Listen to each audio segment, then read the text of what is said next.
Lorsque le secrétaire général de l'OTAN, Mark Rutte, s'est présenté devant les journalistes à Londres la semaine dernière, ses propos ont marqué un tournant majeur dans la façon dont l'Occident perçoit la machine de guerre russe. Selon lui, la Russie de Vladimir Poutine manque d'argent, de troupes et d'idées. Ce n'était pas qu'une question de géopolitique ou d'optimisme, mais un constat du déclin lent et constant de la puissance militaire et géopolitique russe. Au début de la guerre, la Russie disposait de la main-d'œuvre, des ressources et de la capacité industrielle nécessaires pour avancer en Ukraine. Même si ces stratégies ont échoué, la Russie était vue comme la gagnante de facto de la guerre. D'une guerre d'usure dans laquelle le conflit semblait s'enliser, à l'arrivée de 2023. Mais maintenant, l'OTAN n'est plus aussi sûre de cette évaluation, alors que des rapports du champ de bataille affluent. Des informations sur des mesures de plus en plus désespérées de la part de la Russie, qui montrent que la guerre en Ukraine dévore lentement la Russie de l'intérieur. La preuve principale en est les victoires décrochées par l'Ukraine sur le champ de bataille ces derniers mois. Notamment, les forces russes n'ont pas réussi à prendre la ville de Pokrovsk pour une année de plus. Ils ont été repoussés à plusieurs kilomètres hors de la ville, où ils étaient ensuite pilonnés par l'artillerie. Ce centre logistique clé dans l'est du Donbass, que Moscou a attaqué pendant des mois sans succès, symbolise l'été d'échec de la Russie. Mi-septembre 2025, le Télégraphe a rapporté que des unités russes, composées de soldats atteints du virus, de l'immunodéficience humaine d'hépatite et d'autres maladies, ont été vues autour de Pokrovsk. Laissez cela vous imprégner un instant. L'armée de Poutine a formé des unités composées de soldats infectés par des maladies potentiellement mortelles et les a envoyés au combat. Ces soldats portent des brassards, signalant des maladies potentiellement mortelles. Une tentative désespérée de pression morale et psychologique sur les défenseurs ukrainiens. Dmytro Jmailo, directeur exécutif du Centre ukrainien de sécurité et de coopération, a confirmé que ces unités combattent actuellement dans le point le plus chaud de Pokrovsk. Si c'est ce que Moscou se sent obligé de faire pour maintenir son rythme opérationnel, alors l'armée fonctionne littéralement et figurativement à vide. La situation autour de Pokrovsk raconte l'histoire plus large de l'offensive estivale de la Russie. Près de 16 000 soldats russes ont été tués ou blessés autour de la ville depuis fin août. Malgré l'engagement de forces massives contre la ville, les forces russes réalisent des avancées significatives, mais qui ne présagent probablement pas d'un effondrement imminent des défenses ukrainiennes dans la région. Même lorsque plusieurs petites unités russes, soit environ 200 soldats, ont contourné les lignes et établi des positions à Pokrovsk, les Ukrainiens auraient maintenu leur défense et infligé de lourdes pertes aux Russes. Pendant ce temps, l'Ukraine a montré qu'elle n'était pas seulement en défense, avec plusieurs rapports en août sur la reprise de villages contrôlés par la Russie. En octobre, l'Ukraine a riposté, la 141e brigade mécanisée menant des assauts réussis dans la région. Au total, on estime que l'Ukraine a réussi à reprendre le contrôle d'environ 2 douzaines de villages.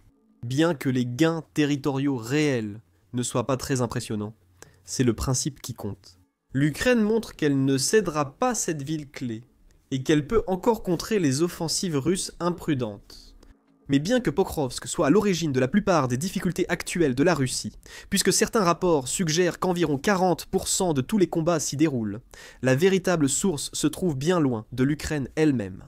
On peut soutenir que les échecs russes résultent d'une doctrine militaire inadaptée à la guerre moderne, et de liens géopolitiques et économiques complexes. Le problème commence avec la façon dont la Russie conçoit la guerre elle-même.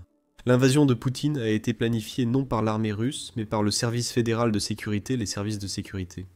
Poutine pensait contrôler l'Ukraine en 10 jours, plutôt qu'une invasion classique menée par toutes les forces russes mobilisables. Poutine a planifié ce qu'il a appelé une opération militaire spéciale dirigée par les services de sécurité russes. En conséquence, Moscou a été montré lors de défilés bondés pour des célébrations de la victoire, pratiquement avant même que l'opération ne commence. Tout cela visait à prouver la confiance de la Russie en sa puissance militaire et géopolitique. Mais les pièces de rechange essentielles pour des opérations de combat prolongées sont restées dans le pays. Plus accablant encore, les cartes saisies au commandant russe intermédiaire n'indiquaient aucune décision d'attaque. À la place, il y avait une décision douteuse de marcher en l'absence de menace de rencontrer l'ennemi. La raison en était double. Le service fédéral de sécurité a pensé à tort que la corruption et la dissidence persisteraient en Ukraine sous Zelensky. L'Ukraine oscillait entre la Russie et l'Occident. Certains agents du service fédéral de sécurité ont rédigé un rapport selon lequel une grande partie de l'Ukraine accueillerait tout simplement les officiers et militaires russes à bras ouverts. La Russie pourrait adopter la même stratégie qu'à l'annexion de la Crimée il y a plus de 10 ans. Comme nous le savons maintenant, cependant la Russie n'a pas compris le niveau de ressentiment provoqué par l'annexion et le conflit froid qui a suivi. Deuxièmement, le dernier conflit de grande ampleur mené par la Russie remonte aux années 1980, à l'époque où le pays était pratiquement le leader du Second Monde. Elle bénéficiait encore du soutien soviétique pour son industrie et sa préparation militaire, jusqu'à la dissolution de l'Union. Le succès de la Russie en Géorgie en 2008, lors d'un conflit prolongé nécessitant un minimum de troupes, a conduit au démantèlement total des efforts de mobilisation à l'échelle nationale et des chaînes d'approvisionnement. L'Institut français des relations internationales estime que cela a mené la stratégie russe à s'appuyer sur des illusions. C'est maintenant évident, avec le recul, lorsqu'on regarde les premiers témoins de la guerre. Ainsi, lorsque la réalité a frappé, la Russie n'avait aucun plan de secours. L'exemple le plus évident s'est produit à l'aéroport de Hostomel, près du centre de Kiev. Cette opération devait être la seule de grande envergure menée par la Russie en Ukraine. Le plan visait à prendre l'aéroport, amener des renforts par avion et avancer vers Kiev avant toute réaction ukrainienne. Au contraire, ce fut vite un désastre. La Russie a déployé 200 à 300 forces spéciales via 34 hélicoptères depuis la Biélorussie. Environ 200 conscrits de la 4e brigade de réaction rapide ukrainienne occupaient l'aérodrome et y avaient établi des positions défensives. Ils étaient armés d'armes légères, de missiles anti-aériens de l'époque soviétique et d'armes anti-chars. Les défenseurs ukrainiens ont abattu 4 K-52 et un Mi-28 perturbant fortement l'assaut russe. Et cela leur a donné un regain de morale bien nécessaire pour tenir bon. Plus important encore, l'Ukraine a neutralisé la piste en la couvrant de véhicules et aéronefs abattus, empêchant l'atterrissage de renforts. Ainsi, au premier signe de véritable résistance, la Russie a abandonné tous ses plans ultérieurs. 18 avions Ilyushin, 76, transportant environ 1000 soldats, ont quitté Pskov, mais aucun n'est arrivé à l'aéroport, ayant sans doute été redirigé vers la Russie ou la Biélorussie. Cet échec tactique a révélé d'importants problèmes structurels dans la conception russe de la guerre. L'armée russe souffre d'un problème générationnel hérité de ses racines soviétiques, combiné à une forte résistance aux paradigmes extérieurs et à l'adaptation de la doctrine aux temps modernes et aux capacités des équipements. Contrairement à l'OTAN, qui intègre les leçons du terrain, la Russie privilégie des scénarios figés dans une guerre d'usure, réutilisant des schémas anciens et misant sur une mobilisation de masse plutôt que sur la manœuvre. Le sous-développement chronique des sous-officiers russes crée des maillons faibles entre officiers supérieurs et troupes, empêchant l'application des tactiques. De plus, la Russie supposait un avantage géographique en cas de guerre défensive contre l'OTAN. La Russie, avec sa structure de commandement rigide, a empêché ses officiers subalternes de prendre des décisions tactiques autonomes, contrairement à une approche combinant infanterie mécanisée et soutien aérien pour contrer la supériorité ennemie. Cela rend les opérations russes rigides, donc quand les choses tournent mal, leurs tactiques ne peuvent pas s'adapter aux changements soudains. Ainsi, lors de son offensive en Ukraine, la Russie n'a pas obtenu la supériorité aérienne. Elle n'avait pas la structure militaire ni la formation requise. Les défenses en profondeur de l'Ukraine ont conduit à une sous-utilisation de l'aviation russe jusqu'à l'arrivée et la diffusion des bombes planantes en 2024.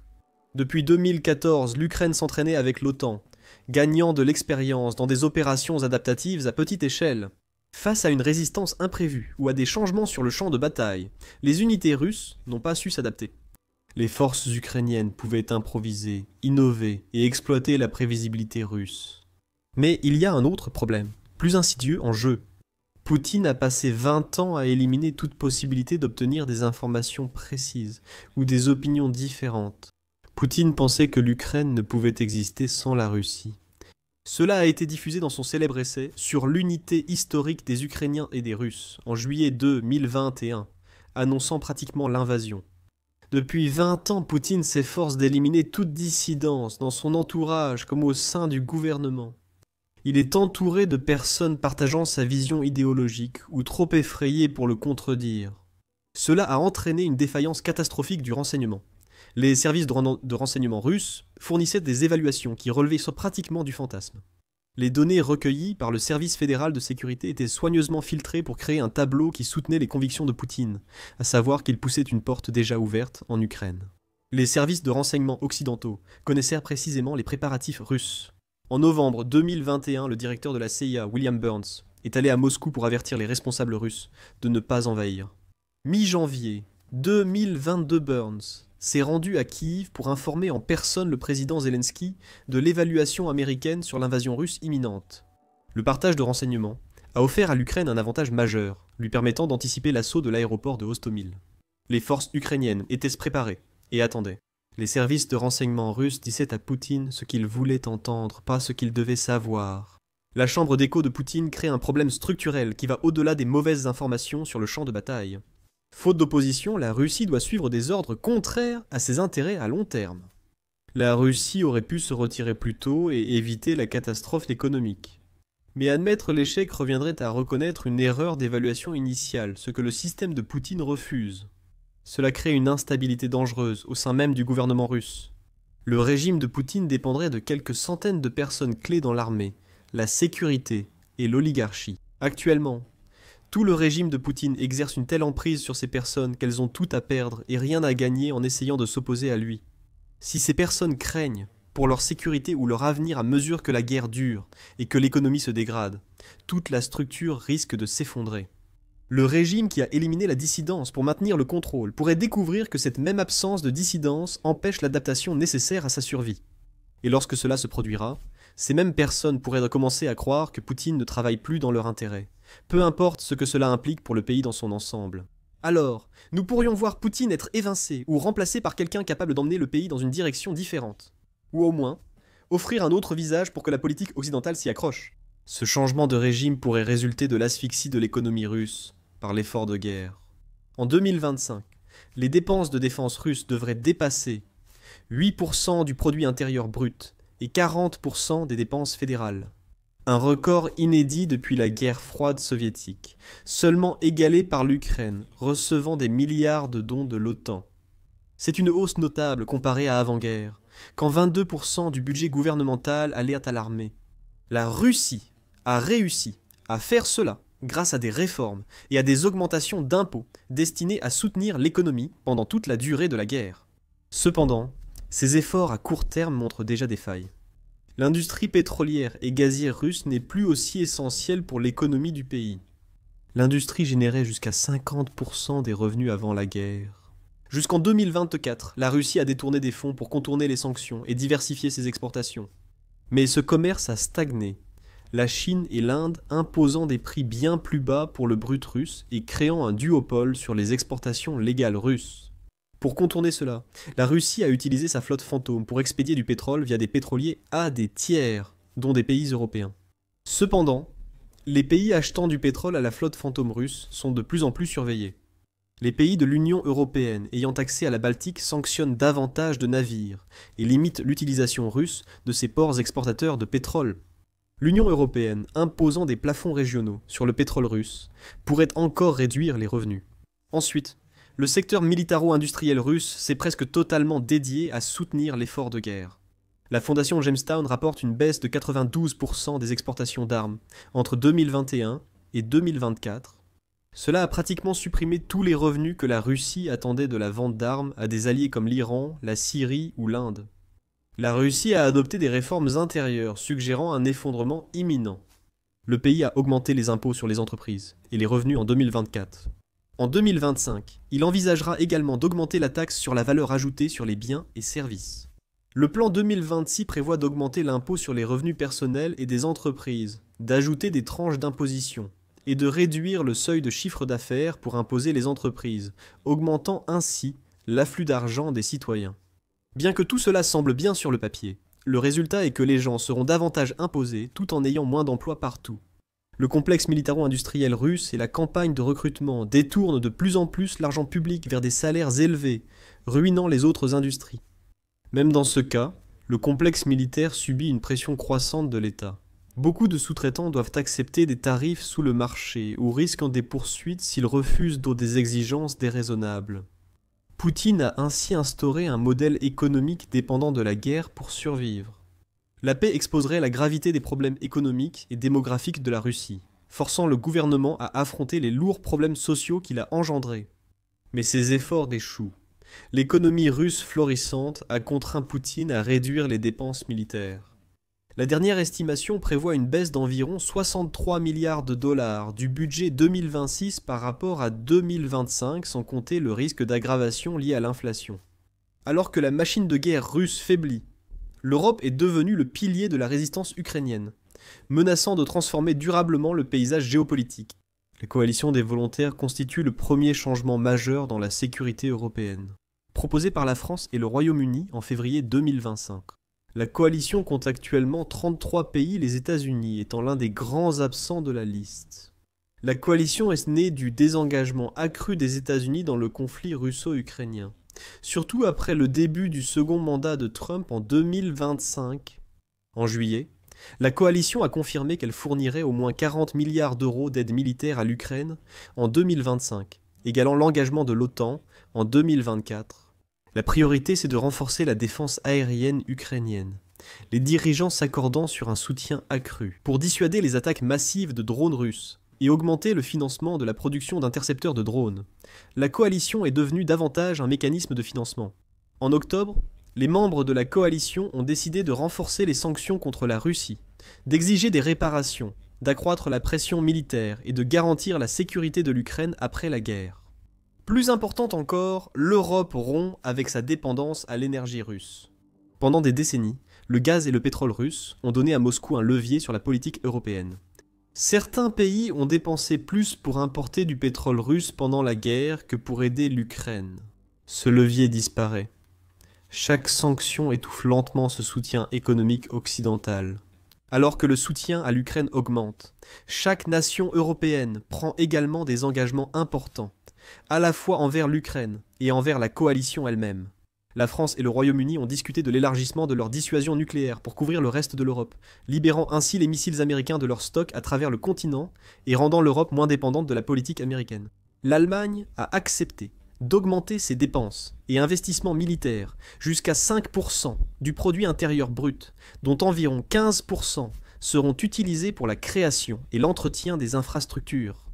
La Roumanie et le Danemark ont prévu de soutenir directement les achats militaires ukrainiens. Le premier consiste à acheter des drones pour la Roumanie et l'Ukraine, et le second permet à l'Ukraine de construire des usines militaires au Danemark. C'est justement cette solidarité européenne que Poutine croyait impossible. Son invasion reposait sur la conviction que l'Europe se diviserait, et que la dépendance énergétique l'emporterait sur la sécurité et la morale. Au lieu de cela, l'Union européenne commence désormais à envisager sérieusement de constituer une armée permanente, comparable à celle des États-Unis en termes de dépenses et de préparation militaire. Même si la Russie gagne militairement, la victoire sera si pyrrhique qu'elle ressemblera à une défaite. Le coût humain de la guerre a été stupéfiant. Les analyses occidentales estiment plus d'1 million de victimes, blessures graves et décès compris lors de la guerre. Mais ces pertes ont un impact encore plus grand sur la culture intérieure en Russie, car les soldats rentrent chez eux meurtris et brisés par ce qu'ils ont vu ou fait pendant la guerre. Le Kremlin prévoit qu'environ 140 000 soldats russes retourneront à la vie civile d'ici juin 2025 après avoir combattu en Ukraine, à la mi-2025. On s'attend à ce que beaucoup de ces anciens combattants souffrent de stress post-traumatique et manifestent des tendances violentes. D'ici mars 2025, de 750 personnes auront été tuées ou mutilées en Russie par d'anciens combattants, principalement des proches et amis. Le ministère russe de la Défense estime qu'un ancien combattant sur 5 souffre de stress post-traumatique. Plus de personnes ont aussi quitté définitivement l'armée autrement. Selon une enquête de Front Intelligence, au moins 50 000 soldats russes avaient déserté en mai 2025, et la société s'attend à un total de 70 000 désertions d'ici la fin de l'année. Des déserteurs russes se sont fait incarcérer pour créer des affaires criminelles, les empêchant définitivement de servir dans l'armée. Dans ce cas, les prisons ukrainiennes pour prisonniers de guerre offrent des conditions bien meilleures que les prisons russes. Cela représente l'échec ultime du moral militaire, lorsque les soldats préfèrent se rendre à l'ennemi plutôt que de continuer à servir leur propre pays. La dévastation économique va bien au-delà des dépenses de guerre. Les autorités russes disent qu'un peu plus de la moitié des soldats revenus ont retrouvé un emploi. La plupart de ces emplois sont dans la sécurité ou le travail manuel, avec un salaire de seulement 40 000 à 60 000 roubles par mois. Comparez cela au salaire militaire gonflé de plus de 150 000 roubles par mois, qui était dit promis à tout va pendant la guerre. Ils auront du mal à s'adapter et chercheront plus souvent un meilleur salaire, une prime à la signature ou une indemnisation en cas de blessure. Le gouvernement a essentiellement créé une caste militaire qui ne peut maintenir son niveau de vie que par la poursuite de la guerre. C'est la spirale fatale créée par Poutine. L'économie de guerre rend dépendant du service militaire, tandis que les industries ferment à cause de la concurrence interne et des sanctions extérieures. La seule solution, c'est plus de guerre, de recrutement et de militarisation économique. Chaque tour de la spirale resserre le nœud coulant sur l'avenir russe. Cela pourrait entraîner la chute du régime de Poutine et même de la Fédération de Russie. Merci d'avoir regardé. Regardez cette vidéo pour savoir comment l'Ukraine compte vaincre la Russie. Pour suivre la guerre, abonnez-vous à The Military Show pour des vidéos quotidiennes. Merci de regarder.